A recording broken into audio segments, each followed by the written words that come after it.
পুলওয়ামার ঘটনায় আমরা জানি যে জঙ্গিদের ধরা যায়নি।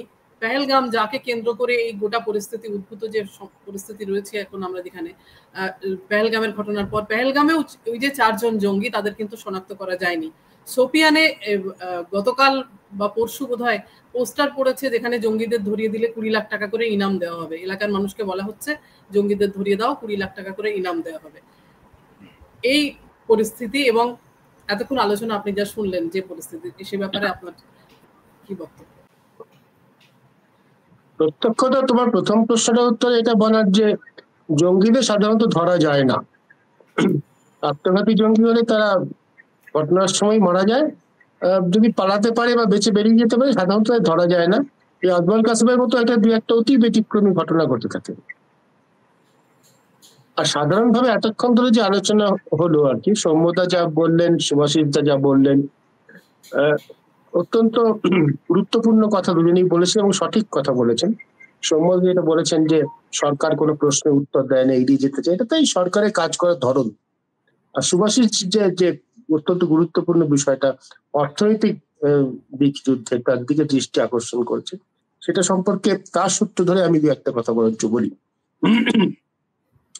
সুভাষিস, তুমি যে বললে যে এই রাফায়েল যুদ্ধ বিমান ভারতে হারিয়েছে কিনা এই বিষয়ে নিশ্চিত হওয়া যাচ্ছে না। আমি গত 2 সপ্তাহ ধরে তো দেশের বাইরে আছি, আমি তথ্য সংবাদ যা কিছু দেখছি পুরোটাই আন্তর্জাতিক সংবাদ মাধ্যমে, তার মধ্যে ভারতীয় টিভি চ্যানেল একেবারেই নেই। আমি আজকে ঘন্টাখানেক আগে সাউথ চায়না মর্নিং পোস্টে পড়ছিলাম, এটা একটা যথেষ্ট স্বীকৃত সংবাদ মাধ্যম, এবং এ নিয়ে চর্চা হয়েছে নিউ ইয়র্ক টাইমসে, ওয়াশিংটন পোস্টে, টাইমস পত্রিকাতে, বিলেতে, সেখানেও চর্চা হয়েছে। এবারের যুদ্ধে ভারত পাকিস্তানে 4 দিনের তথাকথিত যুদ্ধের পর সারা পৃথিবী জুড়ে যুদ্ধ বিশারদদের আলোচনার বিষয় হচ্ছে যে ফ্রান্সের তৈরি রাফায়েল যুদ্ধ বিমানকে আমেরিকা এই চীনে তৈরি JC-10 যুদ্ধ বিমান গুলি করে নামাতে পেরেছে কিনা। ডগ ফাইট যাকে বলা হয়, দুটো প্লেন একদম যুদ্ধ করছে আকাশে, আর একদম সিনেমায় যেরকম দেখা যায় প্রথম বিশ্বযুদ্ধ, দ্বিতীয় বিশ্বযুদ্ধ যেরকম হতো, ডগ ফাইট, একজনের সঙ্গে একজনের লড়াই হচ্ছে, এতে JC-10 জিতেছে কিনা। সুভাষিস বললেন ঠিকই, যখন প্রথম দিন খবরটা বেরিয়েছিল রাফায়েলের বাজার দাসাও কোম্পানি যারা বানায়, তাদের শেয়ারের দর প্রায় অনেকটা কমে গেছিল, 10% মতো সম্ভবত, এরা রিকভার করে চলে। প্রথমবার কমেছে, প্রথম দিনই কমেছে 3.3%, তারপরে গত কদিনে আবার এখন 7% ডাউন। হ্যাঁ, যাই হোক, এখন ভারতের কিন্তু অস্বীকার করেনি যে যুদ্ধ বিমানের, যখন প্রশ্ন উঠেছে যুদ্ধ বিমান হারিয়েছে, ভারত অস্বীকার করেনি। ভারত বলেছে সমস্ত পাইলটরা নিরাপদে ফেরত এসেছে। যাই হোক, এটা আমি এর বিষয়ে সত্য মিথ্যা জানি না, সত্যি কি হয়েছে, কার কটা যুদ্ধ বিমান হারিয়েছে। আমি যেটা জানি সেটা হচ্ছে যে একটা রাফায়েল যুদ্ধ বিমানের খরচ হচ্ছে, ভারত যে দামে কিনেছে 1650 কোটি টাকা। আর চীন এই JC-10 যে যুদ্ধ বিমানটা বানায়, এটা একমাত্র চীনের বাইরে পাকিস্তানি সক্রিয়ভাবে সেনাবাহিনীতে ব্যবহার করছে। চীন যদিও বাজারে বিক্রির জন্য প্রথম তাদের বড় যুদ্ধ বিমান এনেছে। এটার দাম হচ্ছে আন্তর্জাতিক বাজারে $50 মিলিয়ন, মানে ভারতীয় টাকায় 90 টাকা করে ডলারে যদি ধরি 450 কোটি টাকা হতে হবে।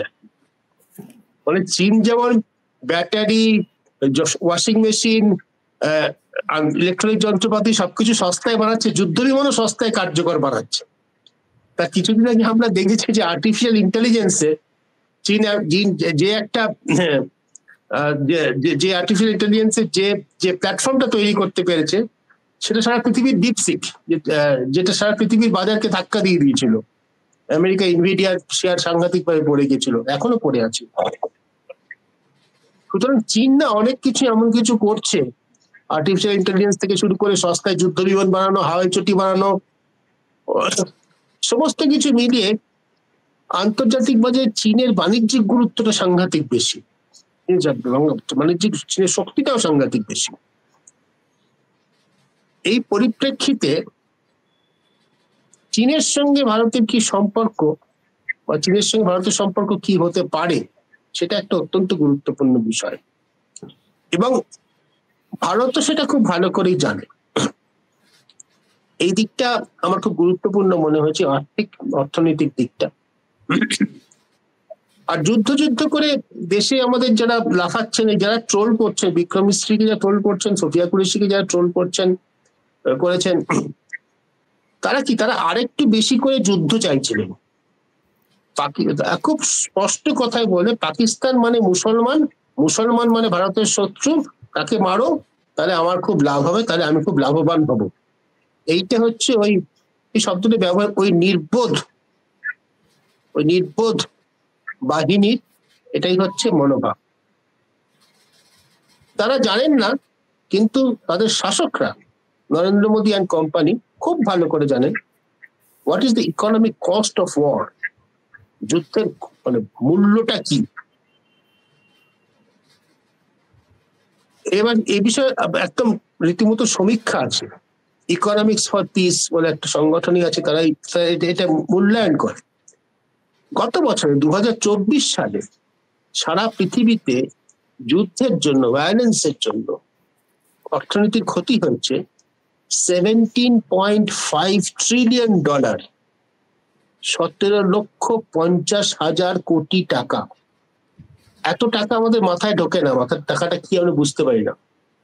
কি দিয়ে বোঝার চেষ্টা করি?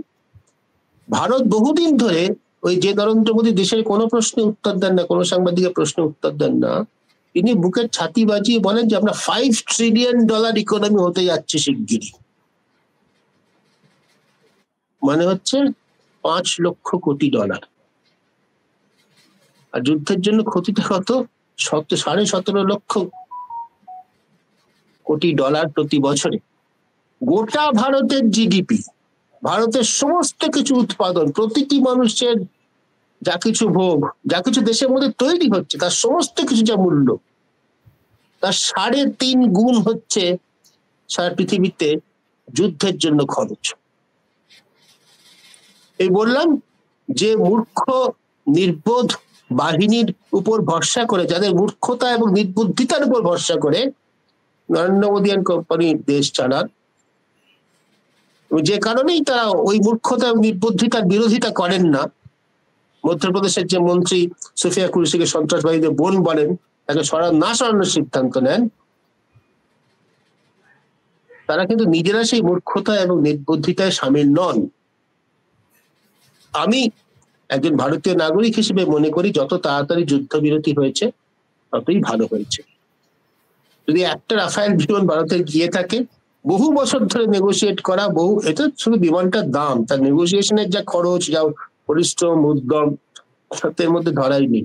যদি একটা বিমানে গিয়ে থাকে 1650 কোটি টাকা জলে গিয়েছে ওখানে। যুদ্ধের ক্ষয়ক্ষতি আমি আবার একটু ওই ট্রোল বাহিনীর কথাই বলবো, যেহেতু তাদের আমি খুব স্পষ্ট করে দেখতে পাই দূরের থেকে, দূরে পাচ্ছি এখন। তাদের, আমার একদম ব্যক্তিগত পরিচিত একজনের কথাই বলছি, নাম করছি না, তার মনোভাব হচ্ছে ইসরায়েলের মতো আমাদের দেশে 18 বছর বয়স হলে প্রতিটি নারী পুরুষকে যুদ্ধের ট্রেনিং নেওয়া উচিত, কনস্ক্রিপশন যাকে বলে, সেনাবাহিনীতে যোগদান করা উচিত। ইসরায়েলে এটা রয়েছে। 3 বছর পরে, অর্থাৎ হায়ার সেকেন্ডারি পর সবাই যুদ্ধে যাবে, 3 বছর পরে ফিরে এসে তারা কলেজে পড়বে, ইউনিভার্সিটিতে পড়বে, যা কিছু করবে ঠিক করবে। তার মতো সবার সেটা করা উচিত। তাই আমি বললাম, তোর ছেলের তো অপশন ছিল, তোর ছেলেকে পাঠালি না কেন? না, ও তো ইঞ্জিনিয়ারিং পড়ছে। ওই যে কথা তুমি বোধহয় একটা জায়গায় বলেছিলে, যে যুদ্ধ যারা যায় তারা যুদ্ধ চায় না, আর যারা যুদ্ধ চাইছে এরকম ঝাঁপিয়ে পড়ছে, হিংস্র প্রায় পারলে ঝাঁপিয়ে পড়ে কামড়ে দেবে পাকিস্তানকে, যায় না, তারা কেউ যুদ্ধ চায় না। আমি শেষ করছি, বেশি কথা বলবো, শেষ করছি একটা ছোট্ট একটা বিষয় বলে। আমি এই মাত্র 2 দিন আগে আমি স্পেনের মাদ্রিদ শহরে রেনে সোফিয়া বলে একটা মিউজিয়াম আছে, মিউজিয়াম রেনে সোফিয়া, সেখানে একটা ছবি আছে, ছবিটা কথা সকলেই জানেন, পাবলো পিকাসোর একটা গুয়ের্নিকা। 1937 সালে ছবিটা আঁকা হয়েছিল।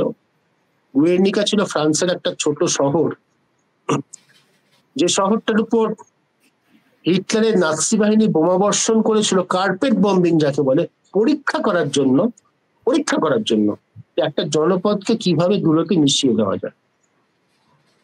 ওটা ছিল ওই সময় স্পেনে সিভিল ওয়ার চলছে, ফ্রাঙ্কো নেতৃত্বে একটা দল আর রিপাবলিকান যারা তার বিরোধিতা করছে, যাদের মধ্যে সমাজবাদীরা, বামপন্থীরা, শান্তিকামীরা ছিলেন। দ্বিতীয় পক্ষে ছিলেন পিকাসো। তারাই ছবিটা পিকাসোকে আঁকতে বলেছিল। ছবিটা প্রায় 350 স্কোয়ার ফুট জুড়ে ছবিটা, 11.5 বাই 18.5 স্কোয়ার ফুট, এরকম একটা ছোটখাটো ফ্ল্যাট হয়ে যায়। তো ছবিটার সামনে দাঁড়িয়ে প্রথমে তো কিছুটা শিহরণ জাগে বটেই, তবে সারা পৃথিবী থেকে আসা মানুষজনের রিয়াকশন দেখে একটা জিনিস মনে হয়, সত্যি সত্যি যারা যুদ্ধে ক্ষতি হয়েছে, ক্ষতি স্বীকার করেছে, তারা কি তীব্রভাবে শান্তি চায়।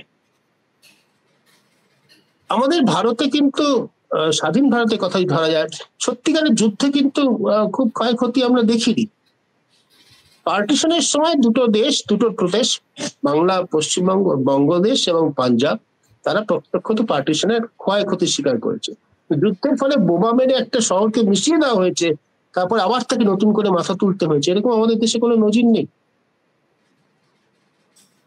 পুরোটাই মহাভারতের, যেমন করোনার সময় আমাদের প্রধানমন্ত্রী বলেছেন মহাভারতের মতো 18 দিন লকডাউন হলে কেটে যাবে, পুরোটা যুদ্ধে মাথায় ঢুকে আছে ওই নির্বোধ বাহিনী মহাভারতের যুদ্ধ, ঝাঁপিয়ে পড়বো, নষ্ট করবো, 18 দিন একদম শেষ, নিকেশ করে দেবো শত্রুকে। অর্থাৎ বাস্তবতা হচ্ছে এই পরিমাণ যুদ্ধের ক্ষয়ক্ষতি। যুদ্ধ যারা সত্যি ক্ষতি স্বীকার করেছেন তারা একেবারে যুদ্ধ চান না। সেই জন্যই যে কারণেই হোক, যেভাবেই হোক না কেন, যদি ডোনাল্ড ট্রাম্পের কোনো মধ্যস্থতা থেকে থাকে, যদি সরকার কোনো কিছু লুকোনোর কথাটা, লুকোনোটা ভালো না, কিন্তু লুকোনোর ফলে যদি শান্তি আসে, যদি যুদ্ধ বন্ধ হয়, আমি সেটাকে স্বাগত জানাবো। আমাদের দেশের মধ্যে গণতন্ত্র রয়েছে, এ প্রশ্ন উঠতেই থাকবে। পাকিস্তানের একজন কোথায় কেউ মন্তব্য করেছেন, একজন মঞ্চে, সেটা বরং খুব ইন্টারেস্টিং লেগেছে, যে ভারতের মধ্যে থেকেই সরকারের বিরুদ্ধে নানা রকম কথা আসছে। তাতে ভারতের বিদেশ মন্ত্রকের জবাবটা খুব সুন্দর ছিল। ভারতে গণতন্ত্র আছে তো, তার দেশের মধ্যে নানা রকম কথাই ওটা স্বাভাবিক, বিরোধী দলের কাজ তারা প্রশ্ন করবেই। কিন্তু যুদ্ধকালীন পরিস্থিতিতে সরকার সবকিছুর উত্তর দেয় না, কোনো কালে কোনো দেশেই দেয়নি। যুদ্ধের মানে অস্ত্র লড়াই শুরু হলে সঙ্গে সঙ্গে একটা সত্যি মিথ্যার লড়াই শুরু হয়ে যায়, কে কত মিথ্যা কথা বলতে পারে, কে কত বিপক্ষকে পর্যদস্ত করতে পারে, এই একেবারে এটাও সেই মহাভারতের যুগ থেকে চলে আসছে, এটাও নতুন কিছু নয়। সেই লড়াইও কিছুটা আমরা দেখেছি, কিন্তু তার পরিণতিতে শেষ পর্যন্ত যে অল্প দিনের মধ্যে যুদ্ধটা থেমে গেছে, দেশের অর্থনীতি আরো বড় ক্ষতির মধ্যে ক্ষতির মধ্যে গিয়ে পড়েনি, এই পরিস্থিতিটাকে আমি স্বাগতই জানাবো। একই সঙ্গে এইটা বলে শেষ করব যে অর্থনীতির শুধু জিডিপি দেখলে, যে ইন্ডিয়ার জিডিপি এখন $5 ট্রিলিয়ন দিকে যাচ্ছে, এই বছর বলা হচ্ছে ভারত হবে পৃথিবীর 5ম বৃহত্তম ইকোনমি হয়ে যাবে। মানে আমেরিকা, চীন, জার্মানি, এখন আছে জাপানের পর ভারত 5ম আছে। এবছর ভারত জাপানকে টপকে 4 নম্বরে চলে যাবে, জার্মানির পরে। এগুলো খুব ভালো কথা, তার সুফল সাধারণ মানুষের কাছে কিন্তু পৌঁছচ্ছে না পৌঁছানোর ফলে ওই যত বেশি নির্বোধ বাহিনী, মূর্খ বাহিনীকে লাফাতে দেওয়া হচ্ছে, যার সাথে পাকিস্তানকে আমরা কিরকম ফেসে ধরেছি দেখো, তাতে তারা খুব আনন্দ পায়। আর তাদের নিজেদের পেটে যে ভাত নেই, নিজের সন্তানের যে কাজ নেই, সেগুলো তারা মাথা না ঘামাতে পারে। তো এর মধ্যে একটা রাজনৈতিক ভাবে একটা পরিষ্কার বিচারিতা রয়েছে। এক, সত্যি সত্যি দেশের ভালোর জন্য, অর্থনীতির ক্ষতি কম করার জন্য যুদ্ধ বন্ধ করার প্রস্তাবে আমি সম্মত হব, কিন্তু এই যুদ্ধের বিরুদ্ধে আবার নিজের বিশাল সমর্থক নির্বোধ মূর্খ বাহিনী বলে আমি যাকে বলছি, যারা ভোটে আমার খুব কাজে লাগে, তাদেরও চটাবো না। এই বিচারিতার যা ফল সামনে আসা উচিত, সেটাই আমরা দেখতে পাচ্ছি বলে মনে হচ্ছে। সোফিয়া।